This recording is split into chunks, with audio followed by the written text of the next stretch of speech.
जय हिंद प्यारे बच्चों, आज लेके आया हूं ये वीडियो आपकी जो सबसे बड़ी जो प्रॉब्लमेटिक पार्ट है, स्पॉटिंग द एरर। जी हाँ, स्पॉटिंग द एरर में मास्टरी करें मात्र इस 3 स्टेप्स को अपना के। जो भी इस वीडियो में बता रहा हूं ये 3 स्टेप, भाई अगर ये कर लो, कसम से बता रहा हूं, स्पॉटिंग द एरर में कभी कोई दिक्कत नहीं आएगी। बहुत सारा आपका टाइम बच जाएगा, एक कॉन्फिडेंस तो अलग ही गेन होगा। पता है बेटा, आखिरी टाइम पे जो स्पॉटिंग द एरर को लेके परेशानी आती है वो अभी से दूर हो जाएगी। ये 3 स्टेप्स अपनाइए। लेकिन उससे पहले इस चैनल पे अगर नए हैं तो सब्सक्राइब कीजिए, वीडियो को लाइक कीजिए और हाँ, वीडियो कैसी लगी कमेंट जरूर करना। स्टार्ट करें, चलिए। सबसे पहले क्या करना है? Read carefully. आप लोग क्या करते हो? स्पॉटिंग द एरर के सेंटेंस और सेंटेंस को ही नहीं पढ़ना है, सबसे बड़ी गलती करते हो। ध्यान देना, अगर आपने सेंटेंस को बोल के पढ़ा, बोला बोला मन में नहीं बोला, तो बोला जो एरर होगा ना, आपकी जीभ लड़खड़ा जाएगी वहीं पे। गारंटीड बता रहा हूं बेटा, 70% केस यही होता है। सेंटेंस को एक बार बोल के पढ़ो, बोलो एक बार, एरर जिस पार्ट में होगा वो अपने आप एक ऑकवर्ड पोजीशन होगी और वहां पे आपकी जीभ लड़खड़ाएगी। करके देखना, ये तरीका बहुत ही कारगर है। चलिए, तो रीड केयरफुली। सबसे पहले तो रीड करना है, ध्यान से करना है। Read the text carefully, paying attention to each word. एक एक वर्ड के ऊपर में ध्यान देना है, फ्रेज के ऊपर में। Often errors are missed because we skim over the text. Error पता है क्यों मिक्स हो जाता है?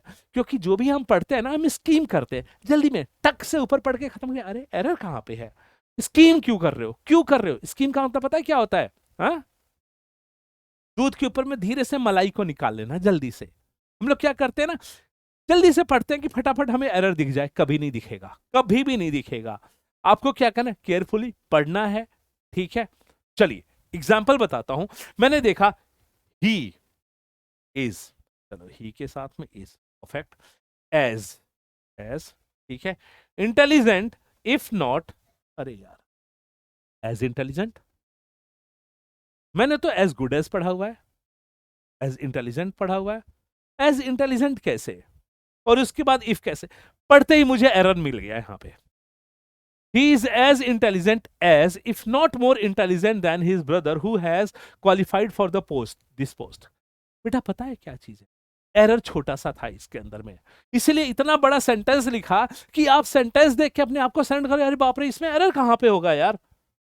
थोड़ा सा मैंने स्लो पढ़ा, आराम से पढ़ा, बोल के पढ़ा, अचानक ही मेरे दिमाग में आया he is as intelligent if not. मैंने पढ़ा कि यार एज इंटेलिजेंट एज पढ़ा हुआ है, एज गुड एज पढ़ा हुआ है,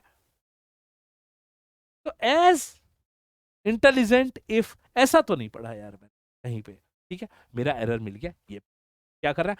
बोल के पढ़ना है, अटेंशन देना है, स्कीम नहीं करना है, स्कीम नहीं करना है।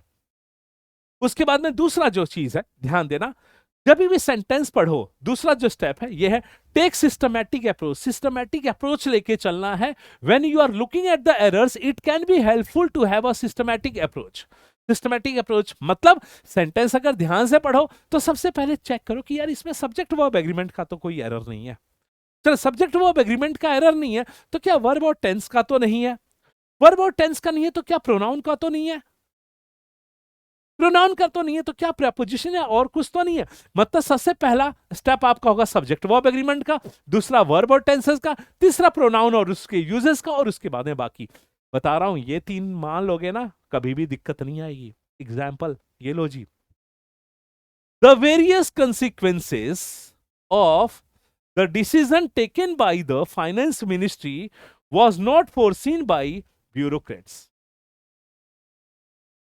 The various consequences of, मैंने देखा द वेरियस consequences, भाई ये तो मेरा रहा सब्जेक्ट ऑफ। मुझे इतना पता है, ऑफ के बाद में जो भी वर्ड मेंशन होता है वो सब्जेक्ट को एम्फेसाइज करता है, लेकिन सब्जेक्ट होता नहीं है। सब्जेक्ट की महत्व को बताता है लेकिन सब्जेक्ट नहीं होता। तो मैंने देखा of the decisions are taken by the finance ministry, ये जो चीज है ये तो मेरा एट्रीब्यूट रहा। मैंने देखा कि ये रहा मेरा सब्जेक्ट और यहां पे लिखा है वाज, लो जी, सब्जेक्ट वर्ब एग्रीमेंट का कंसेप्ट निकल गया। तो सबसे पहले चेक करना कहीं इसमें सब्जेक्ट वर्ब एग्रीमेंट। भाई सब्जेक्ट देख रहे हो तो सब्जेक्ट के बाद में वर्ब को देखो, क्या सब्जेक्ट और वर्ब के बीच में कहीं कुछ ऐसा तो नहीं जो हाइड कर रहा है? हाँ जी कर रहा है, तो कंसिक्वेंस प्लूरल है, वर आ जाएगा।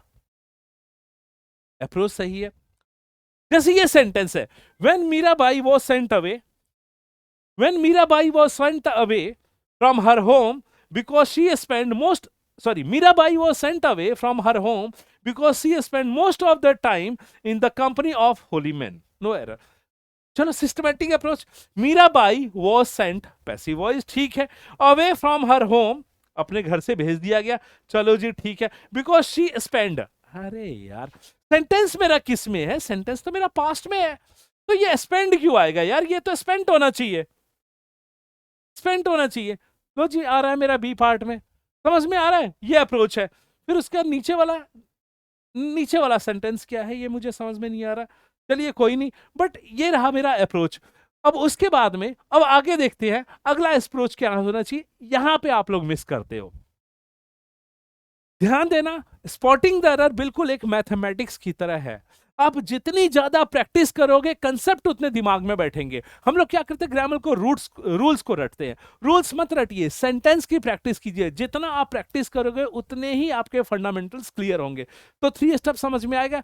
सबसे पहले सेंटेंस को बिल्कुल बोर्ड के पढ़ना है, दूसरा systematic approach, subject verb agreement हो गया, वर्ब हो गया, वर्ब के बाद में प्रोनाउन हो गया, उसके बाद में बाकी चीज देखना, और थर्ड स्टेप जो है उसमें प्रैक्टिस करनी है। आप प्रैक्टिस कीजिए, कहने का मतलब जैसे आपका पेपर कभी भी है, मान लीजिए 3-4 महीने बाद में भी है, तो डेली कम से कम 7-8 क्वेश्चन की प्रैक्टिस तो कीजिए, आप लास्ट में मत छोड़िए। तो प्रैक्टिस जो है वो आपकी मदद करेगा। तो उम्मीद करता हूं आप ये तीनों स्टेप को फॉलो करेंगे, और भी कोई दिक्कत है और भी किसी चीज से डेडिकेटेड वीडियो चाहते हो तो इस वीडियो के कमेंट में जरूर लिखिए, ठीक है। जय हिंद।